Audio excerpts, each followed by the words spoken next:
여러분들의 좋아요와 구독은 법화경 고황불 기도를 바르게 알리는데 크나큰 도움이 됩니다.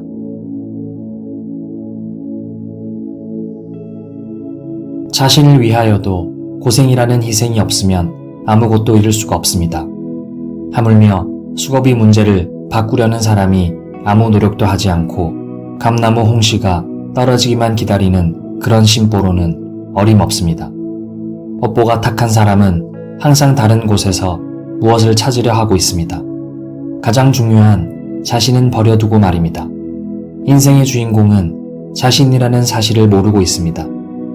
사회 풍조는 인간의 생각에 영향을 주고 있습니다. 지금 돌아가는 사회를 사람들이 생각하고 바라보는 풍조는 그리 잘된 모습이 아닙니다. 자신은 될 수 있으면 손해를 보지 않고 노력도 없이 얻으려는 충동을 일으키고 있습니다. 이것이 국가 부정부패의 단면적 모습입니다.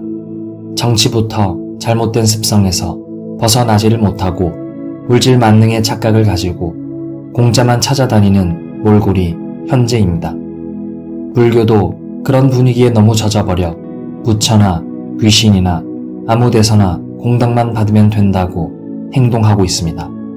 이 시대를 살아가는 모든 사람들에게 자신의 인성을 풍요롭게 하는 사상과 철학은 없습니다.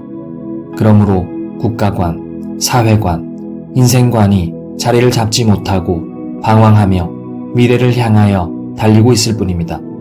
그렇기 때문에 생명 철학을 넓히는 것도 이렇게 힘이 드는 것입니다. 조금만 힘이 들면 포기를 하고 자신과 관련이 없으면 무관심하고 배척하며 오직 자신의 생각으로 인생을 즐기고 있습니다. 행복도 불행도 그리 큰 문제가 아닙니다. 되는 대로 살면 되는 것입니다. 힘들게 노력하는 것도 귀찮게 신경을 쓰는 것도 싫고 쉬운 방법만 찾고 있습니다. 좋은 자리에 직장을 구하려고 안달이고 자신의 재능에는 아무런 관심도 없고 찾으려 하지도 않습니다. 3년만 미치면 못할 것이 없습니다. 자신의 재능을 개발하고 능력을 높이기 위하여 대학원만을 갈 것이 아니라 재능을 키워 자리를 찾는 노력이 더 중요합니다. 학력보다는 지식과 기술이 자신에게는 더 중요합니다. 능력만 있으면 서로 오라고 손짓을 합니다.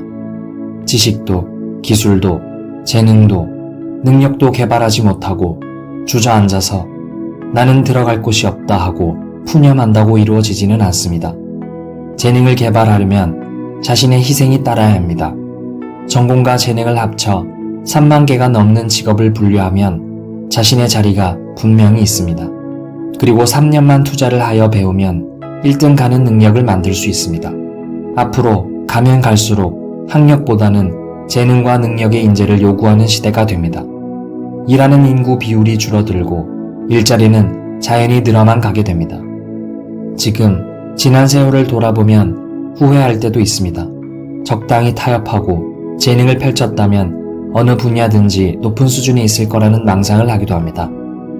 수많은 사람들이 반대를 하고 손가락질을 하였지만 한 번도 돌아보지를 않고 지금에 이르니 주위에는 아무도 없어져 버렸습니다. 그때는 다른 것이 눈에나 귀에 들어오지를 않았습니다. 10년 전에라도 내가 왜 이러나 하고 생각하였다면 지금 이 자리에 있지는 않았을 것입니다. 다행히 이때쯤에 이런 생각이 드니 이제는 시간을 거꾸로 돌려도 남은 시간이 그리 많지 않으므로 스스로 포기를 하고 집념을 세워 법화경 홍통에 나아가는 것입니다. 만약 지난 세월의 악착 같은 마음이 없었다면 남은 시간이라도 법화경 홍통에 매달리지는 못할 것입니다.